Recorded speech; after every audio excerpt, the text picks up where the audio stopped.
everybody, and welcome to a PlayClaw 5 tutorial.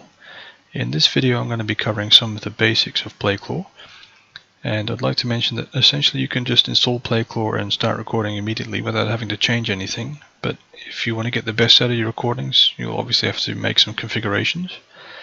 So we're going to dive right into the encoder settings here. So first up is the capture mode. You can choose to capture only the game or desktop that's active at the moment you start recording, or the option down here, which is one I always use, is the foreground game or desktop. So that means PlayClaw will follow you basically wherever you go and record everything that you see on your screen, even if you switch applications. So down here in the video encoder, there are several options here, and one option I don't have, which people with a modern Intel CPU will see, is the quick sync function. So that's like it's an encoder built on hardware that's in the CPU. I've got a somewhat older CPU, so I can't use it. But in my case, I do have the NVIDIA encoder. So the most modern NVIDIA graphics cards have an onboard chip that will allow you to encode video. So it's hardware based. Instead of using your CPU, there's a separate chip to do that for you, which is really good because it means you'll lose less frames per second while you're recording.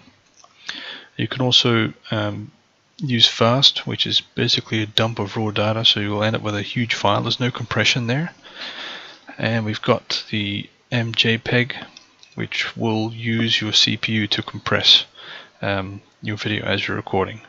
So PlayClaw is designed to be multi-threaded, so it'll make use of your extra cores. So depending on which one you've selected here, you can go into the encoder settings and change the quality.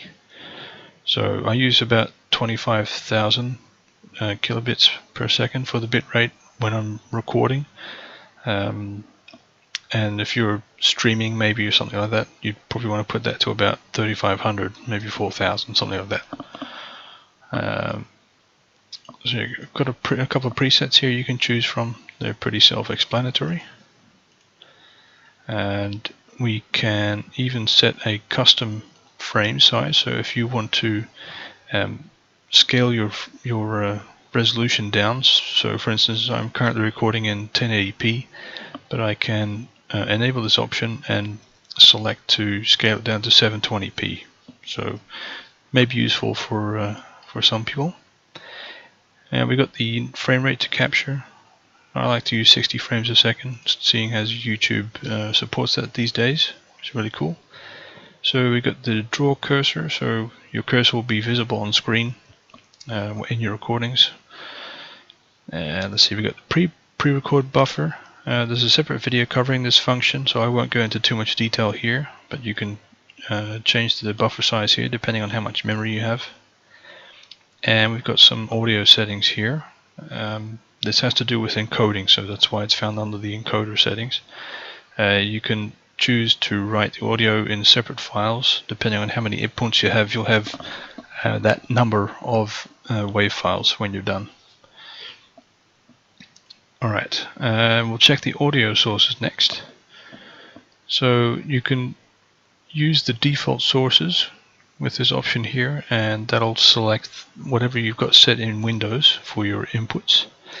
And in my case, I've got microphone and speakers. And speakers is basically, game sounds or anything that Windows pumps out as audio. And we can even add a source if we want to, as many as we want, depending on how many possibilities you have there.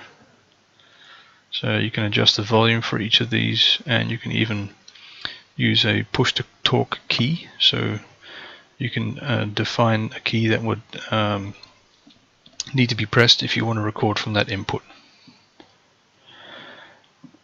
We'll check the hotkeys next. Obviously you have to make sure you know which key to press to start recording, which is this option right here. Same key to start and to stop. And we've also got the pre-record keys. Again, they're covered in another video. You can check that out on the website. And the only other really important thing to know is the folders. So this is where you set the location of where your recordings will be kept, and the same as for screenshots. So you can also check these options here, and a subfolder will be made with the process name and then the date. I've only got the date selected here, so you can click this button right here. I'll just bring it up into the screen like that. So as you can see, separate dates have been made, and this is actually the video we're recording right now. So that's basically all you need to know to get up and running. And there'll be more videos covering some of the other features in PlayClaw, so check those out on the website. If you have any questions, you can head over to the forums and post your questions there. Lots of people there willing to help out. And yeah, so thanks for watching this video, and we'll see you in the next one.